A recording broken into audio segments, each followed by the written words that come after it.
semuanya, Kami dari kelompok 4. dan pada hari ini kami akan melakukan simulasi penyaringan darah melalui ginjal. Perkenalkan, nama saya Sinta, nomor absen 24.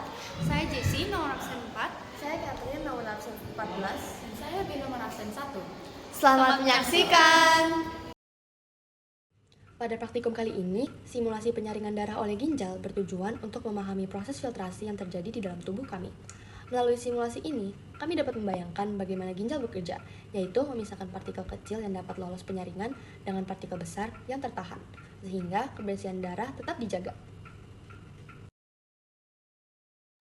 Alat bahan yang digunakan adalah gelas beker 250 ml, corong, labu Erlenmeyer 500 ml, air, stopwatch, kain kasa atau filter kopi, pewarna makanan warna merah, dan tepung.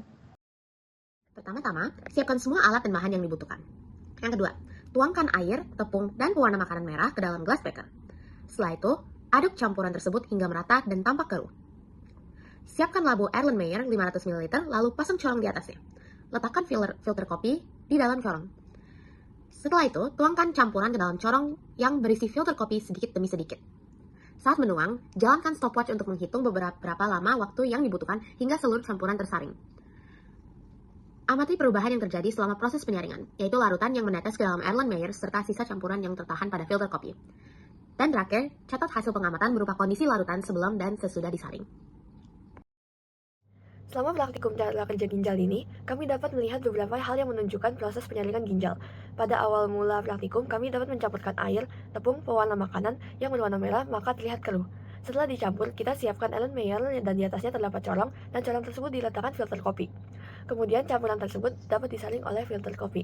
Saat disaring, kami dapat melihat bahwa yang dapat disaring hanya air dan sedikit pewarna makanan, sedangkan tepung dapat ditahan oleh filter kopi. Praktikum ini dapat berhasil karena ini sesuai dengan fungsi ginjal di tubuh kita, di mana ginjal dapat menyaring darah dan menahan zat sisa. Dari praktikum simulasi ini, kami dapat simpulkan bahwa ginjal berfungsi untuk melakukan filtrasi, memisahkan zat yang masih dibutuhkan tubuh, dan zat sisa atau zat yang tidak dibutuhkan. Bisa dilihat dari percobaan kami bahwa yang dapat melewati filter kopi hanya air dan sebagian kecil pewarna makanan, dan partikel besar seperti tepung dapat ditahan oleh filter kopi. Praktikum ini dapat membantu kami untuk memahami cara kerja ginjal di dalam tubuh kami, yaitu menjaga kebersihan darah dan keseimbangan tubuh kami. Pertama yaitu proses filtrasi, di mana terjadi penyaringan darah yang memasuki ginjal dari pembuluh darah. Proses ini berlangsung pada badan Malpighi, bagian dari nefron ginjal yang termasuk kapsula Bowman dan glomerulus. Glomerulus memiliki fungsi utama untuk menyaring semua zat sisa yang larut dalam darah dan mengeluarkan cairan sekaligus kelebihan elektrolit yang ada di dalam tubuh. Zat yang bisa melalui penyaringan glomerulus adalah zat yang memiliki molekul kecil seperti garam, air, urea, glukosa, dan ion anorganik. Proses yang kedua yaitu reabsorpsi adalah proses di mana urin primer memasuki tubulus proksimal lalu diserap kembali berbagai zat yang masih diperlukan oleh tubuh. Proses ini akan berlangsung sampai ke bagian lengkung Henle. Hasil dari proses ini adalah urin sekunder yang mengandung urea, garam, air, dan pigmen empedu. Pigmen empedu adalah hal yang menghasilkan warna dan bau urin. Setelah itu, urin akan melalui proses reabsorpsi lagi untuk menyerap zat-zat yang sudah tidak diperlukan oleh tubuh sekaligus kelebihan air. Proses yang terakhir yaitu augmentasi adalah di mana urin sekunder yang berasal dari tubulus contortus distal akan menuju ke tubulus collectivus. Urin pun masuk ke dalam pelvis renalis dan mengalir melalui ureter dan ke kantong kemih. Urin pun harus keluar dari saluran uretra ketika kantong kemih sudah penuh. Simulasi percobaan yang kami lakukan adalah praktik meniru bagaimana ginjal manusia menyaring darah yang lalu nantinya menghasilkan urin. Percobaan ini menggunakan kain kasa atau filter kopi sebagai penyaring dan campuran air tepung yang telah diwarnai merah sebagai mimik darah yang akan disaring. Pada ginjal manusia terdapat alat penyaring yang bernama nefron.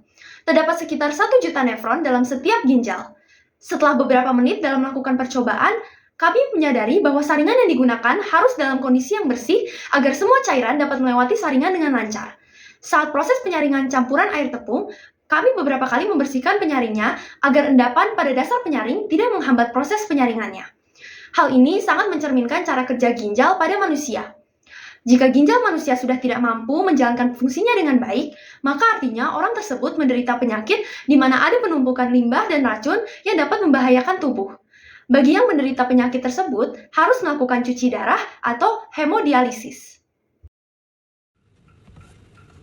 Jika ginjal mengalami kerusakan, proses penyaringan darah kita akan terganggu, sehingga akan sangat berdampak pada tubuh kita. Racun dan limbah metabolisme yang seharusnya dibuang dapat menumpuk di dalam darah, sehingga dapat menyebabkan tubuh menjadi mudah lelah, sulit berkonsentrasi, dan bisa muncul gejala seperti mual dan muntah. Kerusakan ini dapat menyebabkan ketidakseimbangan elektrolit, tekanan darah tinggi, anemia, sehingga bisa merusak organ-organ lain dalam tubuh kita. Di dalam simulasi yang kami lakukan, kondisi ginjal rusak dapat diungkapkan seperti filter kopi yang misal berlubang. Jika terjadi seperti itu, partikel besar seperti tepung akan lolos bersama air dan membuat hasil saringan jadi kotor. Hal ini menggambarkan bahwa ketika ginjal kita rusak, zat yang dibutuhkan tubuh dapat dibuang dan dapat gagal untuk mengeluarkan zat sisa, sehingga dapat mengganggu kesehatan tubuh kita. Jika tepung dan air kadarnya lebih banyak air, apa yang akan terjadi dengan percobaan kami dan kaitkan dengan fungsi ginjal dalam pembentukan urin? Menurut analisis kami, jika misalnya perbandingan kadar tepung dan air lebih banyak air, tentu air akan lebih cepat dan lebih mudah tersaring dari tepung dan proses dapat berjalan lebih cepat dan lancar. Dan tujuan dari praktikum atau simulasi ini adalah agar kami dapat melihat cara kerja penyaringan atau filtering air yang berhasil menjadi urin dari makanan-makanan yang kami konsumsi. Dengan praktikum ini, kami juga mengetahui pentingnya banyak minum air putih yang telah digambarkan oleh air, aka urin kami, yang tersaring dari tepung, aka kandungan protein dan makanan-makanan yang tidak dapat melewati penyaringan. Dan jika kami memiliki lebih banyak kadar air dalam tubuh kami dapat memelihara ginjal yang sehat dan bekerja dengan lancar. Nah, fungsi ginjal dalam pembentukan urin adalah yang paling utama tentu untuk penyaringan makanan-makanan yang pada akhirnya akan menjadi feses dan mengambil hanya air, garam, urea, amonia, glukosa, dan ion argonik. Nah, jika alat penyaringan dalam ginjal rusak atau tidak bekerja secara lancar dan tidak cepat dikarenakan kurangnya kandungan air, maka akan mengarah ke penyakit-penyakit yang cukup parah, seperti terutama sakit ginjal dan tidak dapat berkemih dengan lancar.